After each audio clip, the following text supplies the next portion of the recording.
오늘은 매달리지 않는 노후가 대접받는다라는 제목을 가지고 말씀을 드려보겠습니다. 노후에 억지로 혼자 살라는 것이 절대 아닙니다.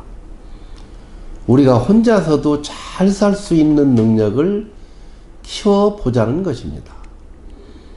자식이나 배우자의 지원 없이도 살 수 있는 능력을 우리가 키운다면 우리 자녀들도 훨씬 좋아할 것입니다. 제 주변에는 실제로 혼자 사는 친구들이 있는데, 한 사람은 건강한데도 생활하는 것을 자식들에게 의존하면서 살고 있습니다. 서울에 사는 자식들이 매주 와서 반찬도 해주고 세탁기도 돌려주고 청소도 해주고 있습니다. 자식들이 한 주만 오지 않아도 불평불만을 하면서 의존적으로 살고 있는 것이죠. 일을 할 수 있음에도 생활비를 자녀들에게 온전히 다 의존하면서 받아 쓰면서 말입니다. 또 한 사람은 자기 스스로 모든 것을 해결하고 있습니다. 생활비 문제부터 살림살이까지 자립해서 살고 있는 것이죠. 물론 자녀들이 자주 내려오지만 자녀들에게 절대 의존하지 않고 살고 있습니다. 여러분들, 어떤 사람의 생활 태도가 더 멋진 노후 생활일까요? 물론 몸이 아파서 거동할 수 없다면 가족들의 도움을 당연히 받아야 하겠지만 말입니다. 자기 몸이 건강할 때까지는 자녀들에게 의존하지 말고 스스로 우리의 삶을 영원히 해보자는 것입니다. 나는 이렇게 나이 들고 싶다의 저자 손호 아야코의 신작 노인이 되지 않는 법이란 책에서 행복한 노후를 위한 지혜를 말했는데, 첫째로 자립을 보았습니다. 저자는 자립을 타인에게 의존하지 않고 살아가는 것, 자신의 지혜로 삶을 꾸려나가는 것이라고 말하고 있습니다. 두 번째는 일입니다. 노인이 되어서도 인생은 목표를 요구하기 마련이죠. 마지막까지 일하고 놀고 배운다는 생각으로 살아야 한다고 합니다.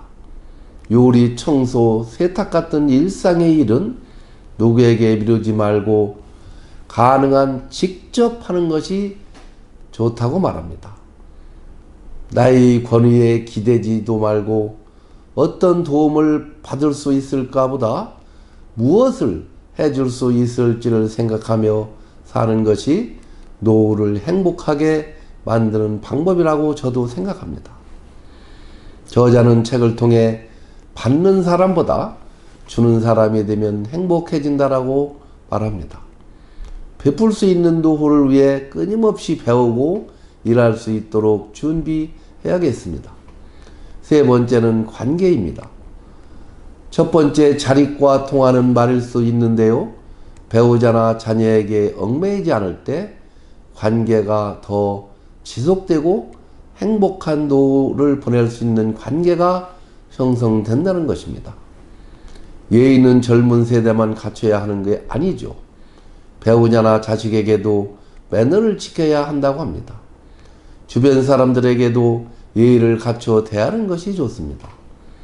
나이가 들었다고 해서 가족이나 지인이 상처받을 만한 말을 아무렇지 않게 하거나 불쾌한 기분이 들도록 행동하지 않도록 주의해야 할 것입니다.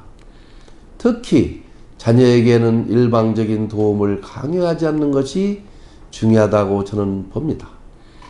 안 그러면 본인은 물론 자녀까지도 불편한 감정을 느끼게 될 수 있습니다. 이렇게 자립하는 마음으로 노후를 행복하게 보냅시다. 그리고 나이 들어 혼자 되면 그냥 편하게 사는 것도 좋은 것 같습니다. 지난주에 남편과 사별하고 5년째 혼자 살고 있는 여자 동창이 행정사 업무를 맡기기 위해 제 사무실을 방문했었습니다. 업무에 대한 이야기를 마치고 차 한잔하면서 이제 혼자 산 지도 오래되었으니 좋은 짝 한 명 소개시켜 줄까?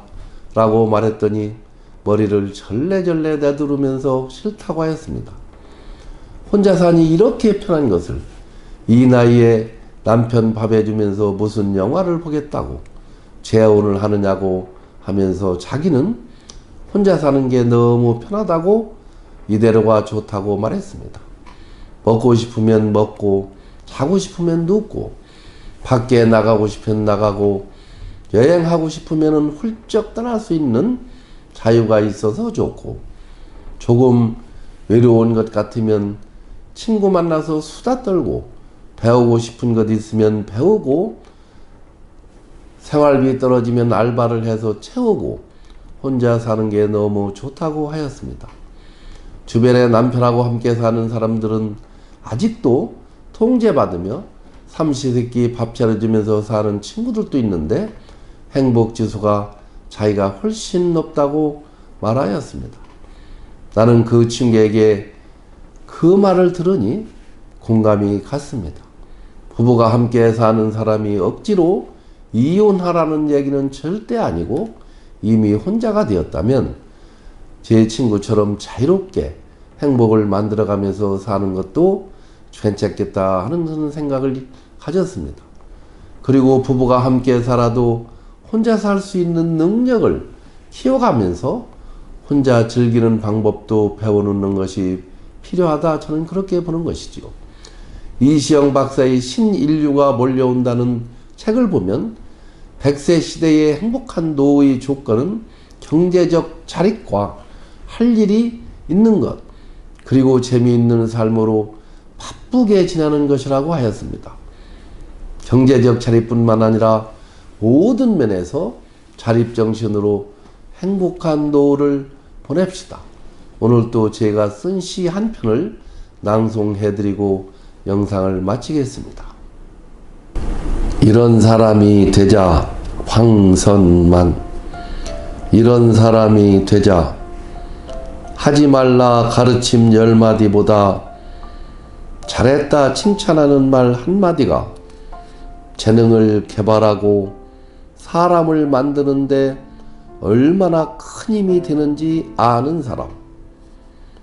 실패로 멍들어 절망으로 몸부림칠 때 왜 그렇게 했느냐 책망하는 것보다 용기 내어 다시 해보라는 격려의 말이 얼마나 큰 위로가 되는지 아는 사람. 살아가는 의미조차 잃고 방황할 때 사랑하라 말로만 설교하는 것보다 기꺼이 먼저 주는 행동을 보이는 것이 큰 힘 발휘하는 사랑임을 아는 사람. 세파에 시달려 모든 기쁨 잃었을 때 노래를 불러보라는 철학적인 말보다 숲속에 가서 새들 합창에 심취하는 것이 시인 마음을 평안케 하는 것임을 아는 사람. 일상의 일 핑계로 글 쓰는 일 게으름 필 때 더욱 열심히 써라는 훈계의 말보다 매일 써주는 시를 감동으로 읽어주는 애정이 심금 울리는 작가로 성장함을 아는 사람. 이런 사람이 되자 나이 들면서 누군가에게. 감사합니다.